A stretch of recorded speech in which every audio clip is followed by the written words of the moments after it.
स्वागत है आप सभी का। कैसे हैं आप सभी लोग? उम्मीद करता हूं आप सभी लोग अच्छे होंगे और अपनी एग्ज़ाम की तैयारी बेहतर तरीके से कर पा रहे होंगे। तो दोस्तों, अगर आप रेलवे ग्रुप डी का फॉर्म अप्लाई किए हैं और एग्ज़ाम की तैयारी कर रहे हैं तो ये वीडियो आपके लिए काफ़ी महत्वपूर्ण होने वाली है। साइंस के क्वेश्चन इस वीडियो में देखने वाला हूँ। जो रेलवे ग्रुप डी में पूछे गए क्वेश्चन है, प्रीवियस ईयर क्वेश्चन आप देखेंगे तो जितने भी क्वेश्चन है ये ग्रुप डी में पूछा गया क्वेश्चन, ये भी ग्रुप डी में पूछा गया क्वेश्चन। ग्रुप डी में ग्रुप डी सभी जो क्वेश्चन हैं वो पूछे गए क्वेश्चन हैं और आपके एग्ज़ाम के लिए काफ़ी महत्वपूर्ण है। ऐसे क्वेश्चनों को आपको पढ़ना है जो एग्ज़ाम में पूछा गया है और पूछे जाएंगे, ना कि ऐसे क्वेश्चन आपको पढ़ना है जो एग्ज़ाम में पूछे नहीं जाते हैं और अपना टाइम वेस्ट कर रहे हैं। तो आपको क्या करना है, इस वीडियो को शुरू से लेकर अंत तक ज़रूर देखना है। अगर आप रेलवे की किसी भी पोस्ट की तैयारी कर रहे हैं तो ये वीडियो काफ़ी महत्वपूर्ण है। Group D, NTPC, LP technician किसी भी पोस्ट की तैयारी कर रहे हैं तो जो साइंस है वो सेम पूछी जाती है। तो ये साइंस की क्लास होने वाली है आपके लिए। साइंस क्लास आपको इस चैनल पर लगातार मिल रही हैं। जो मोस्ट इम्पॉर्टेंट क्वेश्चन है उसकी सीरीज आपकी ये कंटिन्यू चल रही है, तो आप ज़रूर इस चैनल को सब्सक्राइब कर लीजिए। एक छोटी सी जानकारी मैं आपको बता देता हूँ, इसके बाद वीडियो को कंटिन्यू करते हैं। अगर आप रेलवे के किसी भी पोस्ट की तैयारी कर रहे हैं, रेलवे के सभी परीक्षाओं के लिए PYQ यानी प्रीवियस ईयर क्वेश्चन पेपर जो पिछले कई सालों से पूछे जा रहे हैं, सामान्य विज्ञान की आपको PDF मिल जाएगी सॉल्यूशन सहित 10,000 से ऊपर क्वेश्चन की, और जीके की 10,000 से ऊपर क्वेश्चन की PDF सॉल्यूशन सहित मिल जाएगी। रीजनिंग की 10,000 से ऊपर क्वेश्चन और गणित का 10,000 से ऊपर क्वेश्चन। ठीक है, ये सभी जो PDF है बुक की PDF है और आपको सॉल्यूशन सहित इसमें दिया जाएगा। ये 499 की PDF आपको मात्र 99 पर ये आपको प्रोवाइड कर दी जाएगी। ये अभी स्पेशल ऑफर चल रहा है और जल्द इसकी जो प्राइस है वो 499 हो जाएगी। PDF प्राप्त करने के लिए आपको इस नंबर पर मैसेज करना होगा 92 38 33 91 43।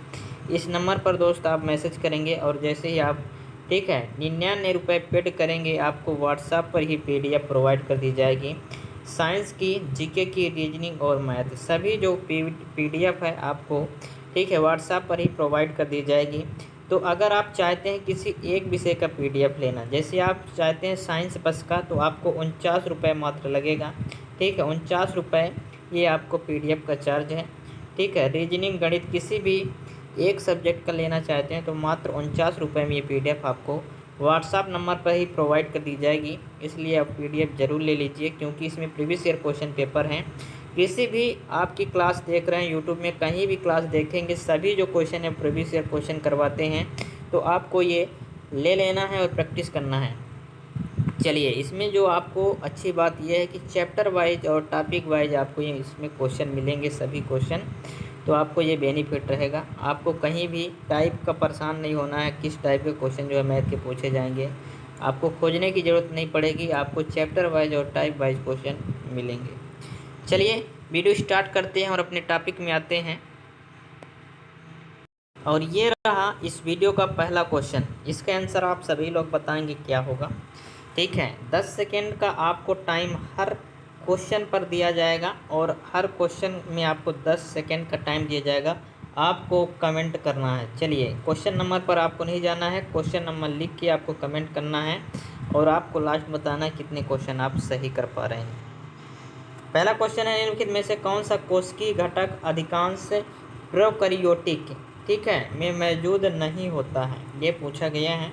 तो कोशिका द्रव, कोशिका भित्ति, केंद्रक झिल्ली, राइबोसोम ग्रुप डी में पूछा गया क्वेश्चन है। तो निम्नलिखित में से कौन सा कोशिकीय घटक जो है वो अधिकांश जो है प्रोकैरियोटिक में मौजूद नहीं होता है। तो कौन मौजूद नहीं होता है? ये है केंद्रक झिल्ली। केंद्रक झिल्ली जो है वो इसमें प्रोकैरियोटिक कोशिका में मौजूद नहीं होता है, यानी ऑप्शन नंबर सी इस क्वेश्चन का सही जवाब हो जाएगा। क्या होगा? प्रोकैरियोटिक। चलिए नेक्स्ट क्वेश्चन ये रहा, मानव कोशिकाओं में ग्लूकोज के विघटन द्वारा ऊर्जा का निर्माण होता है। ग्लूकोज के विघटन के लिए इनमें से किसकी आवश्यकता होती है? ऑक्सीजन की आवश्यकता होती है, नाइट्रोजन की आवश्यकता होती है, कार्बन डाइऑक्साइड की आवश्यकता होती है, हाइड्रोजन की आवश्यकता होती है। ग्रुप डी में पूछा गया क्वेश्चन है, इसका आंसर आप बताएंगे। मानव कोशिकाओं में ग्लूकोज के विघटन द्वारा ऊर्जा का निर्माण होता है। ग्लूकोज के विघटन के लिए इनमें से किसकी आवश्यकता होती है? तो ग्लूकोज के विघटन के लिए इनमें से जो है वो ऑक्सीजन की आवश्यकता होती है। किसकी होती है? ऑक्सीजन की आवश्यकता होती है। ऑप्शन नंबर ए इस क्वेश्चन का सही जवाब हो जाएगा। नेक्स्ट क्वेश्चन ये है कि अधिकांश कोशिकीय प्रक्रियाओं के लिए ऊर्जा मुद्रा क्या होती है? अधिकांश कोशिकीय प्रक्रियाओं के लिए ऊर्जा मुद्रा जो होती है वो क्या होती है? ठीक है, ये पूछा गया है। तो पाइरूवेट होता है, एटीपी होती है, एडीपी होती है, ग्लूकोज होता है। ग्रुप डी में पूछा गया क्वेश्चन है। इसके आंसर आप सभी लोग बताइए। 10 सेकंड का टाइम दिया जा रहा है, सभी लोग इसके आंसर कमेंट कीजिए।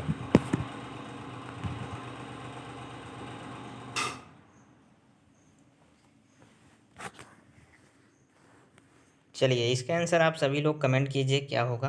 तो इसका आंसर जो है वो हो जाएगा, क्या होगा? एटीपी। क्या होगा? एटीपी। अधिकांश कोशिकाएं प्रक्रियाओं के लिए ऊर्जा मुद्रा जो होती है वो एटीपी के फॉर्म होती है। किस फॉर्म में? एटीपी। ऑप्शन नंबर 20 क्वेश्चन का सही जवाब होगा। नेक्स्ट क्वेश्चन ये है, किस कोशिकाओं को कोशिका की आत्महत्या की थैली के रूप में जाना जाता है? तो कोशिका की आत्मघाती थैली किसे कहते हैं?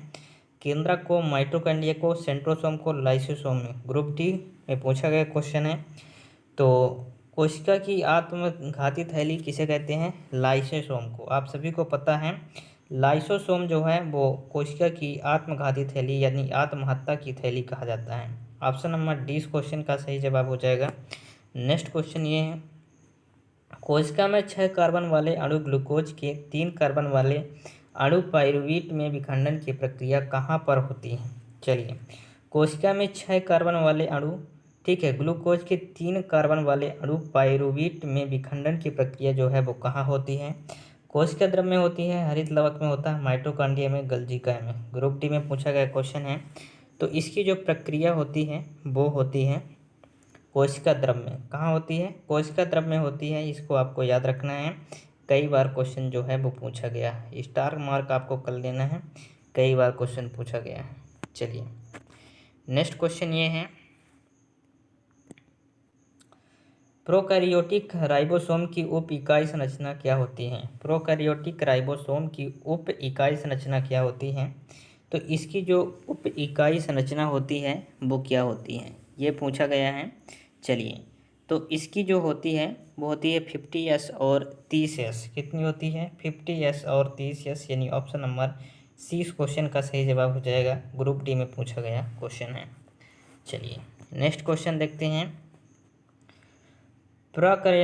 ठीक है, प्रोकैरियोटिक कोशिका की कुछ विशेषताओं का उल्लेख नीचे दिया गया है। दिए गए विकल्पों में से गलत विकल्प चयन कीजिए। ठीक है, प्राकेंद्रीय कोशिका या प्रोकैरियोटिक सेल की यहाँ विशेषता दी गई है। कौन सा गलत है ये हमें पता करना है। झिल्लीबद्ध कोशिकाओं की मौजूदगी, तो झिल्लीबद्ध कोशिकाओं की मौजूदगी जो है वो नहीं होती है। अत्यधिक छोटा आकार, ठीक है, अत्यधिक छोटा आकार ये होता है। एकल गुणसूत्र ये भी होता है। इसका नाभिकीय क्षेत्र केंद्राकाभ कहलाता है, ये भी बात सही है। ठीक है, ये सारी चीज़ें जो हैं वो सही हैं, लेकिन झिल्लीबद्ध कोशिका की मौजूदगी ये गलत हो जाएगा। तो गलत चयन करना था। ऑप्शन नंबर ए इस क्वेश्चन का सही जवाब हो जाएगा। क्या होगा? Option number A. चलिए, नेक्स्ट क्वेश्चन ये है, जब एटीपी में टर्मिनल फॉस्फेट लीकेज को जल के उपयोग द्वारा तोड़ा जाता है तो कितनी ऊर्जा मुक्त होती है? जब एटीपी में टर्मिनल फॉस्फेट लीकेज को जल के उपयोग से तोड़ा जाता है तो कितनी ऊर्जा जो है वो मुक्त होती है? 32। ठीक है, कितनी ऊर्जा जो है वो मुक्त होती है, इसमें हमसे पूछा गया है। तो इसमें जो है जो मुक्त होती हैं तो वो होती है कितना? 30। ठीक है, 30.5 किलो मोल ये जो है वो मुक्त होती हैं कैलोरी। यानी ऑप्शन नंबर जो है वो कौन सा होगा? ऑप्शन नंबर सी इस क्वेश्चन का सही जवाब हो जाएगा। ठीक है, option number C. Next question ये है, इसका आंसर आप बताइए। ग्रुप डी में पूछा गया क्वेश्चन है। 10 सेकेंड का आपको टाइम दिया जा रहा है, इसका आंसर आप सभी लोग बताएंगे। कौन सा कोशिकांग विषाक्त पदार्थ और औषधियों के जहरीले प्रभाव को खत्म कर देता है? चलिए बताइए, कौन सा कोशिकांग विषाक्त पदार्थ और औषधियों के जहरीले प्रभाव को खत्म कर देता है? है ना, अंतःपरद्वी, यहाँ परद्वी जालिका होगा, और राइबोसोम होगा, गाल्जी काय, माइटोकॉन्ड्रिया। तो कौन सा जो है विषाक्त पदार्थ और औषधि के जहरीले प्रभाव को खत्म करता है? तो ये कौन करता है? जहरीला प्रभाव को जो खत्म करने का काम करता है वो करता है अंतःद्रवी जालिका। कौन करता है? अंतःद्रवी जालिका। ठीक है, अंतःद्रवी जालिका जो है वो खत्म करने का काम करता है अंतःद्रवी जालिका।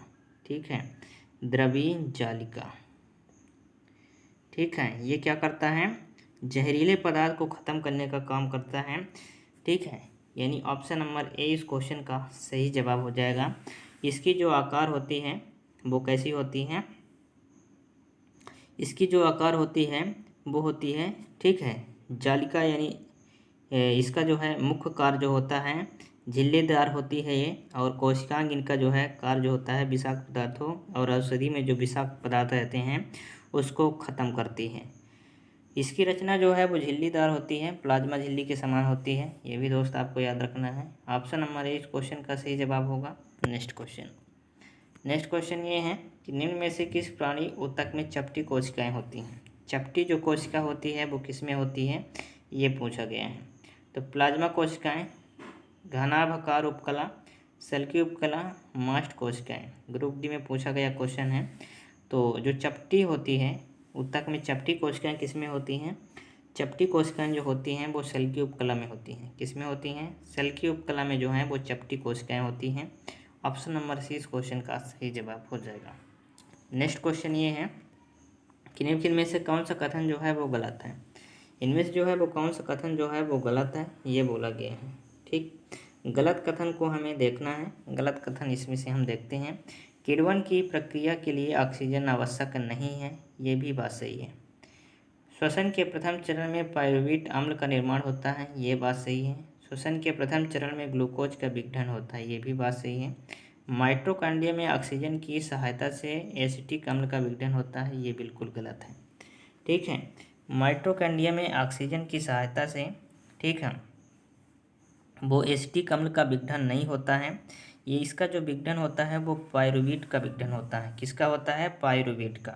तो ये गलत हो जाएगा, यानी ऑप्शन नंबर डी इस क्वेश्चन का सही जवाब हो जाएगा। क्या होगा? Option number D. Next question ये है, कशेरुकियों की यकृत कोशिका में SEI द्वारा कौन सा महत्वपूर्ण कार्य किया जाता है? चलिए इसका आंसर बताइए, इसका आंसर क्या होगा? ठीक है, तो औषधि और विषों का निराविधीकरण और लिपिड का संश्लेषण, प्रोटीन का संश्लेषण, जटिल शर्कराओं का संश्लेषण ग्रुप डी में पूछा गया क्वेश्चन है। तो इसका आंसर हो जाएगा औषधि और विषों का, ठीक है, निराविषीकरण। यहाँ विषी हो जाएगा विषीकरण, यानी ऑप्शन नंबर ए इस क्वेश्चन का सही जवाब हो जाएगा। नेक्स्ट क्वेश्चन ये है, वीडियो अगर पसंद आ रहा है तो वीडियो को आपको लाइक करना है, चैनल पर नहीं हुए चैनल को आपको सब्सक्राइब करना है। चलिए, निम्नलिखित में से किस कोशिका घटक को कोशिका के प्रोटीन के कारखाने के रूप में जाना जाता है? तो प्रोटीन का कारखाना किसे कहते हैं, ये पूछा गया है। राइबोसोम, गोल्गी काय, माइटोकॉन्ड्रिया, हरित लवक। हरित लवक जो होता है वो रंग यानी कलर में काम करता है। ठीक है, तो इसमें बोला गया है कि प्रोटीन के कारखाने के रूप में किसे हम जानते हैं? तो राइबोसोम जो है वो प्रोटीन का कारखाना कहलाता है। ठीक है, प्रोटीन का निर्माण करता है राइबोसोम। राइबोसोम इस क्वेश्चन का सही जवाब हो जाएगा। ग्रुप डी में पूछा गया क्वेश्चन है। नेक्स्ट क्वेश्चन ये है, निम्न में से किसे कोशिका का पावर हाउस कहा जाता है? कौन सा जो है वो कोशिका का पावर हाउस है, ये हमें बताना है। तो कोशिका का जो पावर हाउस है वो हमें बताना है माइटोकॉन्ड्रिया, लाल रक्त कणिकाएँ, श्वेत रक्त कणिकाएँ, प्लाज्मा झिल्ली। NTPC में पूछा गया क्वेश्चन है। तो माइटोकॉन्ड्रिया जो है वो हमारा कौन सा कोशिका का पावर हाउस कहलाएगा? कोशिका का पावर हाउस हम किसे कहते हैं? माइटोकॉन्ड्रिया को कहते हैं। ठीक है, इसकी जो खोज हुई थी वो 1857 में हुई थी। ठीक है, कब हुई थी? 1857 में। इसकी जो खोज है वो 1857 में किया गया था और अल्बर्ट वान कोलिंकर के द्वारा की गई थी। ठीक है, ये भी दोस्त आपको याद रखना है। ऑप्शन नंबर ए इस क्वेश्चन का सही जवाब हो जाएगा। नेक्स्ट क्वेश्चन ये है, यूकैरियोटिक कोशिका के निम्न में से किस कोशिकाओं को आत्मघाती थैली भी कहा जाता है? यूकैरियोटिक कोशिका के निम्न में से किस कोशिकाओं को आत्मघाती थैली कहते हैं? पिछले क्वेश्चन में आपको बताया था आत्मघाती थैली किसे कहते हैं। एनटीपीसी में पूछा गया क्वेश्चन है। माइटोकॉन्ड्रिया, क्लोरोप्लास्ट, गल्जी का लाइसोसोम। तो आत्मघाती जो थैली कहा जाता है वो लाइसोसोम को कहा जाता है। किसको कहा जाता है? लाइसोसोम को। ऑप्शन नंबर डी इस क्वेश्चन का सही जवाब हो जाएगा। क्या होगा? लाइसोसोम को हम कहते हैं आत्मघाती थैली। ये आपको याद रखना है। नेक्स्ट क्वेश्चन ये है आपका, इसके आंसर आप सभी लोग बताएंगे क्या होगा। चलिए, निम्नलिखित में से किस कोशिकाओं को कोशिका की आत्मघाती थैली के रूप में जाना जाता है? लाइसोसोम को। क्वेश्चन रिपीट हो चुका है। चलिए, नेक्स्ट क्वेश्चन ये है कि स्लाइडन और शॉन द्वारा दिया गया कोशिका सिद्धांत निम्नलिखित में से किन जीवों पर लागू नहीं होता है? स्लाइडन और शॉन के द्वारा दिया गया जो कोशिका सिद्धांत है वो किस जीव पर लागू नहीं होता? ग्रुप डी में पूछा गया क्वेश्चन है। कवकों पर लागू नहीं होता, जंतुओं पर लागू नहीं होता, विषाणुओं पर लागू नहीं होता, शैवालों पर लागू नहीं होता। 10 सेकेंड का टाइम है, आप इसका आंसर बताइए क्या होगा। स्लाइडन और शॉन द्वारा दिया गया कोशिकांक सिद्धांत जो है इनमें से किस जीव पर लागू नहीं होता? तो ये जो है वो कौन से जीव पर लागू नहीं होता? विषाणुओं पर। किसमें? विषाणुओं पर लागू नहीं होता, यानी ऑप्शन नंबर सी इस क्वेश्चन का सही जवाब हो जाएगा। विषाणुओं पर जो है वो कोशिका सिद्धांत लागू नहीं होता जो स्लाइडन और शॉन के द्वारा दिया गया था। नेक्स्ट क्वेश्चन ये है कि रॉबर्ट हुक द्वारा कोशिका की खोज किस प्रकार की गई? रॉबर्ट हुक द्वारा जो है कोशिका की खोज की गई, लेकिन किस प्रकार की गई ये बताना है। 10 सेकेंड का टाइम दिया जा रहा है। 58 नंबर का आंसर आपको कमेंट करना है क्या होगा। पेड़ के पत्तों का निरीक्षण करते हुए, एक प्याज के छिलके को निरीक्षण करते हुए, रक्त का निरीक्षण करते हुए, कार का निरीक्षण करते हुए। एनटीपीसी स्टेज 1 में पूछा गया क्वेश्चन है। तो रॉबर्ट हुक द्वारा कोशिका की खोज किस प्रकार किया गया? एक, ठीक है, कार का निरीक्षण करते हुए जो है वो कोशिका की खोज किया गया था। किसका? कार का निरीक्षण करते हुए, यानी ऑप्शन नंबर डी इस क्वेश्चन का सही जवाब हो जाएगा। नेक्स्ट क्वेश्चन ये रहा आपका, इसका आंसर बताइए। वीडियो पसंद आ रहा है तो वीडियो को आपको लाइक करना है, चैनल पर न्यू चैनल को सब्सक्राइब करना है। एनटीपीसी में पूछा गया क्वेश्चन है, कोशिका की खोज किसने की थी? कोशिका की खोज हमने अभी बताया आपको, Theodor Schwann, Robert Hooke, Matthias, ठीक है, स्लेडेन और रुडोल्फ हेबिच्रो। तो रॉबर्ट हुक जो है वो कोशिका की खोज की थी। किसने खोज की? कोशिका की Robert Hooke. Option number 20 question का सही जवाब हो जाएगा। चलिए, नेक्स्ट क्वेश्चन ये है, केंद्रक और कोशिका झिल्ली के बीच मौजूद जेली जैसे पदार्थ को कहा जाता है। केंद्रक और कोशिका झिल्ली के बीच में जो जेली जैसा पदार्थ होता है उसको हम क्या बोलते हैं? तो कार्नीय बोलते हैं, ओल बोलते हैं, कोशिका द्रव बोलते हैं, फुसफुसीय बोलते हैं। एनटीपीसी में पूछा गया क्वेश्चन है। तो इसको हम कहते हैं, ठीक है, क्या बोलते हैं? कोशिका द्रव। क्या बोलते हैं? जेली जैसे जो पदार्थ होता है उसको हम बोलते हैं कोशिका द्रव। क्या बोलते हैं? कोशिका द्रव, यानी ऑप्शन नंबर सी इस क्वेश्चन का सही जवाब हो जाएगा। नेक्स्ट क्वेश्चन ये है, केंद्रक और कोशिका झिल्ली के बीच भरे हुए जेली जैसे पदार्थ को कहा जाता है।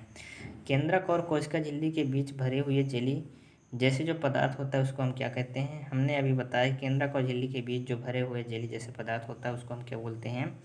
एनटीपीसी में पूछा गया क्वेश्चन है। तो प्रोटोप्लाज्म, क्लोरोप्लास्ट, न्यूक्लियोप्लास्ट, साइटोप्लाज्म। तो इसको हम क्या बोलते हैं? ये इंग्लिश में दिया गया है। इसको हम बोलते हैं साइटोप्लाज्म, यानी कोशिका द्रव। क्या बोलते हैं? कोशिका द्रव यानी साइटोप्लाज्म, ठीक है, यानी ऑप्शन नंबर डी इस क्वेश्चन का सही जवाब हो जाएगा। चलिए, नेक्स्ट क्वेश्चन ये रहा, साइटोप्लाज्म एक जेली जैसा द्रव होता है जो खाली स्थान में मौजूद होता है। क्वेश्चन जो है वो टाइप इनकी जो है वो चेंज हो रही है, किस किस तरह से क्वेश्चन पूछे जा रहे हैं। क्वेश्चन एक ही है लेकिन जो भाषा है वो चेंज हो रही है, ठीक है। क्वेश्चन को जो है वो घुमा फिरा के पूछा जा रहा है। जेली जैसा द्रव होता है वो कहाँ मौजूद होता है ये पूछा जा रहा है। केंद्रक और कोशिकाओं के बीच, वसाओं और ऊतकों के बीच, तंत्रिकाओं और कोशिकाओं के बीच, केंद्रक और कोशिका झिल्ली के बीच। तो केंद्रक और कोशिका झिल्ली के बीच जो है वो साइटोप्लाज्म यानी कोशिका द्रव जो है मौजूद होता है, ठीक है, जेली जैसा पदार्थ जिसे हम कहते हैं। एनटीपीसी में पूछा गया क्वेश्चन है। ऑप्शन नंबर डी इस क्वेश्चन का सही जवाब हो जाएगा। क्या होगा? Option number D. चलिए, नेक्स्ट क्वेश्चन ये रहा, पानी की कमी के कारण कोशिका के संकुचित होकर कोशिका भित्ति से अलग होने की प्रक्रिया को क्या कहा जाता है? पानी की कमी के कारण कोशिका के संकुचित होकर कोशिका भित्ति से अलग होने की प्रक्रिया को हम क्या कहते हैं? इसको हम बोलते हैं डीप्लाज्मोलिसिस या साइटोलिसिन या प्रकाश संश्लेषण या प्लाज्मोलिसिस। एनटीपीसी में पूछा गया क्वेश्चन है। तो पानी की कमी के कारण कोशिका के संकुचित होकर कोशिका भित्ति से अलग होने की प्रक्रिया को हम क्या बोलते हैं? इस प्रक्रिया को हम बोलते हैं, क्या बोलते हैं? प्लाज्मोलिसिस। क्या बोलते हैं? प्लाज्मोलिसिस बोलते हैं। यानी ऑप्शन नंबर डी इस क्वेश्चन का सही जवाब हो जाएगा। चलिए नेक्स्ट क्वेश्चन ये है, खाली स्थान को कोशिका के पावर हाउस के रूप में जाना जाता है। पावर हाउस के रूप में किसे जाना जाता है? या ऊर्जा घर किसे कहते हैं? कोशिका द्रव को, केंद्रक को, माइटोकॉन्ड्रिया को, ठीक है, माइटोकॉन्ड्रिया को, अंतःप्रद्वीय जालिका को। एनटीपीसी में पूछा गया क्वेश्चन है। तो कोशिका के पावर हाउस के रूप में हम जानते हैं माइटोकॉन्ड्रिया को। किसको जानते हैं? माइटोकॉन्ड्रिया, ठीक है, माइटोकॉन्ड्रिया को हम जानते हैं पावर हाउस के रूप में। यानी ऑप्शन नंबर सी इस क्वेश्चन का सही जवाब हो जाएगा। तो दोस्तों इस वीडियो में इतनी क्वेश्चन रखता हूँ और नेक्स्ट क्लास में आपको प्रीवियस ईयर क्वेश्चन ज़रूर करवाऊँगा। वीडियो कैसी लगी दोस्त आपको कमेंट में ज़रूर बताना है। वीडियो अगर अच्छी लगी तो वीडियो को आपको लाइक करना है, चैनल पर न्यू है चैनल को सब्सक्राइब। चलिए मिलते हैं नेक्स्ट वीडियो में, तब तक के लिए जय हिंद, वंदे मातरम।